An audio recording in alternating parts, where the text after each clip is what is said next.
मेरे दोस्त सुधीर उपाध्याय को बहुत बहुत धन्यवाद। उसने अपना आशीर्वाद दिया, अपना दोस्ती का फ़र्ज़ निभाया और खूब सारे पैसे भेजने वाला है वो। मेरे ख्याल से भेज भी दिए उसने खूब सारे पैसे। तो सुधीर बाबू, क्योंकि आप भगवान के आदमी हो, तो आपको भगवान की कहानी सुनाते हैं कि हमारे देश में आज भी मंदिरों, मस्जिदों, गिरजाघरों, इन सबको पैसे क्यों दिए जाते हैं और क्यों हम पढ़े लिखे लोग ये बोलते हैं कि मंदिरों में पैसे खर्च नहीं करने चाहिए, अस्पताल बनवाने से, शिक्षा घर बनवाने चाहिए। अरे भाई, ये और मतलब एक ऑप्शन क्यों? अरे इतना हम क्या गरीब देश हैं कि मंदिर की कीमत पे अस्पताल बनवाएंगे या मस्जिद की कीमत पे अस्पताल बनवाएंगे? अरे भाई, सब कुछ होना चाहिए और इसकी एक वजह है क्यों होना चाहिए। देखो साथियों, मेरे जान पहचान में भी मेरे कई रिश्तेदार ऐसे हैं जो यदि हम उनसे बोलें कि कभी घूमने चले जाओ, तो वो घूमने जाने के लिए उनके पास पैसे नहीं होते हैं। उनके पास 5, 6, 10 सालों में भी कभी एक बार बाहर निकलते हैं तो वही मंदिर की धर्मशाला, वही मस्जिद में जो धर्मशालाएं होती हैं, वही उनका सहारा है। जो मंदिरों में जो हम लोग पंगत लगाते हैं, जो जो लंगर होता है, वही उन सब का सहारा बन जाता है। और बिना घूमे इंसान दुनिया को समझ नहीं सकता और नए नए पर्सपेक्टिव ला नहीं सकता।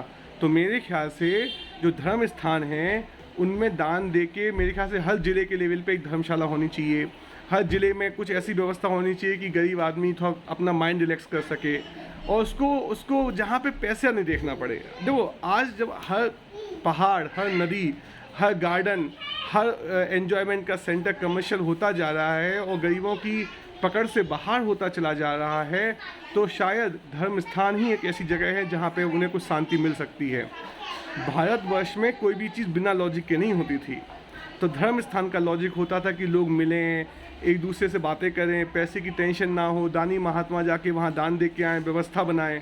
ये जो पढ़े लिखे लॉजिकल माइंड हम लोग हो गए ना आजकल, तो हमें समझना पड़ेगा कि जो पहली हज़ारों सालों की व्यवस्थाएं हैं उनके मूल में क्या रीज़न था। अगर हम मूल में भूल करेंगे समझने की, तो गलती हमें उसका फल भुगतना पड़ेगा, अंजाम भुगतना पड़ेगा। तो सुधीर भाई, बहुत बहुत धन्यवाद फिर से कि आपने आशीर्वाद दिया, साथ दिया, दोस्ती के सहारे आपने इनकरेजमेंट दिया। मैं उम्मीद करता हूं कि आप अपनी जो काम कर रहे हैं कोलकाता में, आप एक माइक्रो फाइनेंस संस्था के फाउंडिंग टीम मेंबर हैं, उनके शेयर होल्डर्स हैं। आज हमें फाइनेंशियल इंक्लूजन फॉर डेवलपमेंट नहीं चाहिए, हमें फाइनेंशियल इंक्लूजन तो डेवलपमेंट तो आदमी खुद कर लेगा। आप अपना वैसी व्यवस्था बनाइए, लोग डेवलपमेंट कर लेंगे। मेरा आपको संदेश ये है, क्या हम माइक्रो फाइनेंस प्रैक्टिशनर सब मिलके कोई ऐसी व्यवस्था बना सकते हैं कि लोगों को बेसिक सर्वाइवल की दिक्कत ना हो।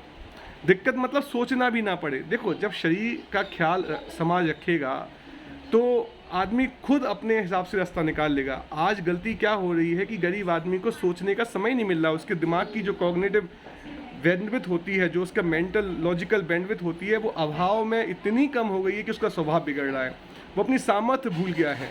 तो मेरा ये प्रस्ताव है आपको कि आप अपने साथियों के साथ बातें करें और कोशिश करें कि फाइनेंशियल इंक्लूजन का पहला गोल होना चाहिए फूड सिक्योरिटी, दूसरा गोल होना चाहिए एजुकेशन सिक्योरिटी, तीसरा गोल होना चाहिए हेल्थ सिक्योरिटी, उसके बाद लाइवलीहुड डेवलपमेंट की बातें करें हम लोग। ओके, सो दोस्त, बहुत बहुत धन्यवाद, आपने हमारे साथ आए। मिल के पैसे को नचाएंगे। फिर से बोल रहा हूँ, अगर शरीर बचाना है तो पैसे को नचाना है।